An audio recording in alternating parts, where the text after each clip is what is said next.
In this video, we're going to take a look at giant covalent compounds and some of their interesting features.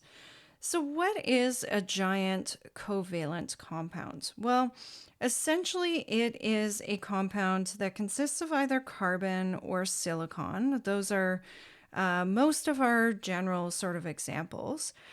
And they form sort of these large tetrahedral networks that covalently bond to themselves. So you can have carbons bonded to four other carbon atoms. So something like diamond is an example of this, and we'll take a closer look at that in a minute. Or you can have silicon bonded to itself as well. And so it creates these really big, giant covalent structures. Now, because they consist of covalent bonds, those are strong, but the strength of these compounds is amplified by the fact that they are interlocking covalent networks. And so these are really, really, really strong compounds, more so than even ionic compounds. And because then they're strong, they are very hard. They have very high melting points, and that's because many bonds are used to form these networks.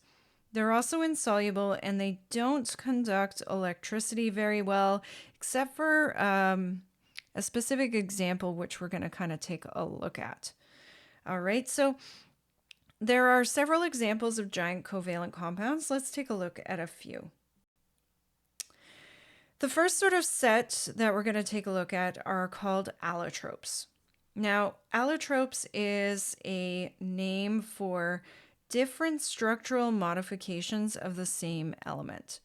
So carbon, for example, has four different allotropes that we'll take a look at. It's diamond, graphite, graphene, and fullerene, or C60.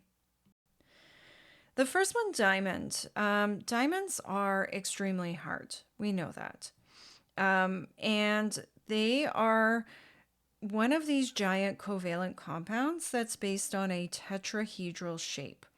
And so what you have is you have carbon atoms bound to four other carbon atoms here in a tetrahedral shape.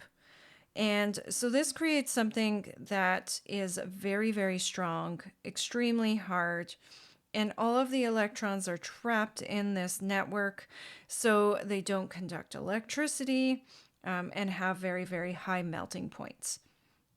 Now, you can have the same sort of structure as diamond using silicon or silicon dioxide or quartz. And so it creates this tetrahedral shape, right, where we have one silicon bound to four other silicon atoms in a tetrahedral shape. Graphite is kind of similar, but this is based on a trigonal planar shape. So you have, if we take one carbon in here, it's bound to three other carbons in this trigonal planar shape. Now, you have left over here electrons in pi orbitals. And so these remaining pi electrons are delocalized. So you'll have sort of a sea of electrons in between each of these trigonal planar layers of graphite. And the layers are held together through London forces because everything is non-polar. So it's weak, so these layers can actually shift back and forth together. And then it also makes graphite a good conductor, right? Because you have these delocalized pi electrons that are remaining. Graphene's very similar to graphite, but it has only a single layer. And so it's a single planar sheet of carbon atoms that are arranged hexagonally and only one atom thick. So you've got a carbon atom here bound to three others here, and then it creates this giant covalent network. They are really great at electrical conductivity because we have pi electrons that are delocalized here. We also have really good strength, flexibility, and transparency. So lots of applications in things like LCD screens and the aerospace industry. So really, really neat sort of compounds here and materials. The final one we have is C16 fullerene. It's also called Buckminster fullerene. And this is 60 carbon atoms, and it's going to be joined in a combination of hexagonal and pentagonal rings to form this structure.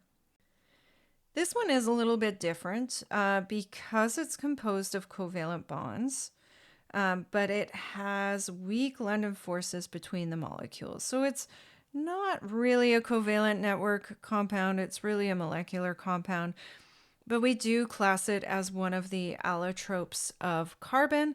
So we do kind of take a look at it together with all of those different allotropes.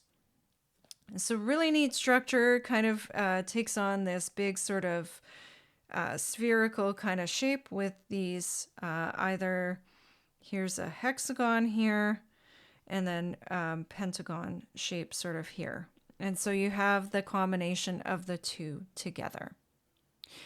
That's it then for this video. We'll see you in the next one.